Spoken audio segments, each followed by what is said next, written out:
Ya kalau nggak ada target ngapain kerja? Kan gitu. Dan gue lebih heran lagi untuk orang-orang netizen yang masih aja belain kalau ada pecinta bola yang komplain, ini kenapa Kluivert nggak dikasih target? Dan dia belain loh mati-matian.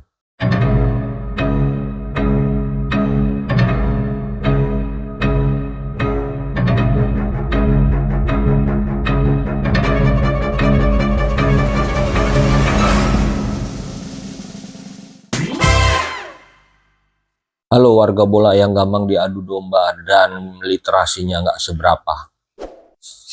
Ya ketemu lagi ya nih podcast bebas ngoceh. Kali ini gue mau bahas tentang PSSI nggak kasih target ke Patrick Kluivert. Ini dari mana? Nah itu pengakuan dari Patrick Kluivert sendiri kan. Dia ngomong ke media, dia jujur, nggak tahu jujur nggak tahu keceplosan. Dia bilang dia nggak dikasih target untuk masuk Piala Dunia 2026 oleh PSSI. Ya soal Patrick Kluivert keceplosan ini menarik sih. Ya makanya harusnya yang bisa berkomunikasi dengan pelatih kepala itu hanya beberapa aja. Jangan semua orang dikasih. Akses itu harus dibatasi. Kan si Bung Oki Erlivan pernah bilang, akses ke pelatih kepala itu harus dibatasi. Nggak semua orang bisa ketemu dan ngobrol. Akhirnya apa? Keceplosan kan?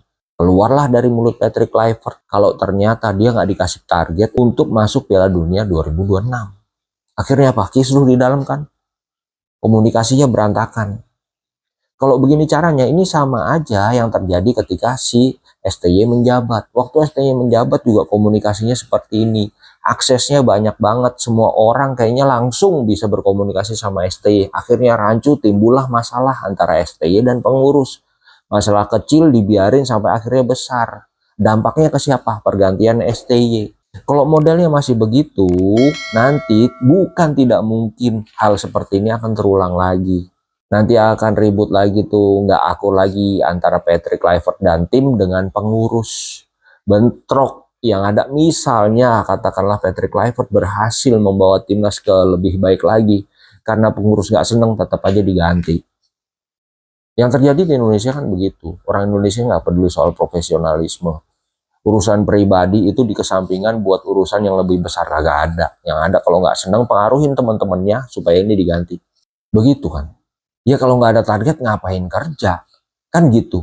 Dan gue lebih heran lagi untuk orang-orang netizen yang masih aja belain kalau ada pecinta bola yang komplain, ini kenapa Kluivert nggak dikasih target. Dan dia belain loh mati-matian. Lu nggak berpikir tentang tim nasional. Semua kerja itu ada targetnya. Mau sales panci sekalipun itu ada targetnya. Kalau kerjaan yang sudah ditarget aja bisa gagal. Apalagi yang nggak ditarget itu terus ngawang-ngawang bagaimana. Sekarang misalnya nggak ditarget, terus lu nggak komplain. Ternyata ini kerjanya nggak serius. Begitu kerja nggak serius, timnas kita nggak lolos Piala Dunia. Yang sedih siapa? Semua yang pecinta sepak bola Indonesia ikut sedih semua. Terus pengurus itu apa sedih? Ya belum tentu. Nggak, lu tuh kenapa sampai belain segitunya? Toh pengurus itu makan duit orang-orang yang nonton stadion, makan duit supporter, yang beli jersey lah, apa segala macam. Kan uangnya buat membiayai operasional pengurus-pengurus itu. Mondar-mandir ke luar negeri, pertemuan ini, pertemuan itu, biaya pembinaan. Ya kalau sudah dibiayai terus kita nggak tuntut target, mau ngapain? Ini buat yang belain Patrick Kluivert, yang belain PSSI karena nggak ditarget. Kok tega-teganya ngelawan supporter sendiri yang menuntut target? Itu bagaimana? Isi kepalanya itu bagaimana? Kalau memang lu nggak suka sama tim nasional atau lu nggak sayang sama tim nasional, ya sudah lu diem. Jangan mematahkan semangat orang yang cinta sama tim nasional, yang memang menuntut prestasi bagus, menuntut target. Karena kalau tim nasional mencapai target, siapa sih yang seneng? Ya semua kan. Semua pecinta sepak bola dalam negeri, khususnya pecinta tim nasional, itu akan bangga, akan bahagia. Sekarang kalau nggak ada target terus gagal, siapa yang paling sedih? Ya pecinta sepak bola juga, supporter juga. Makanya lu nggak usah bela-belain. Kalau kita tuntut target ke pengurus, ya dukung aja, nggak usah didebat. Itu untuk kepentingan tim nasional. Lu nggak usah ngelihat lagi, wah ini mah ternaknya STY, nggak ada urusannya sama STY. STY sekarang udah nggak menjabat. Yang menjabat adalah Kluivert Jadi dialah yang harus kita tuntut target. STY biarin dia hidup tenang, dia main golf, dia jalan-jalan ke restoran Korea, dia makan, dia iklan. Ya udah biarin aja. Sekarang gimana caranya tim nasional ini setelah pergantian pelatih kemarin harus jauh lebih bagus, bukannya stuck. Kalau orang yang bela-belain Patrick Kluivert dan pengurus, itu kan yang penting egonya.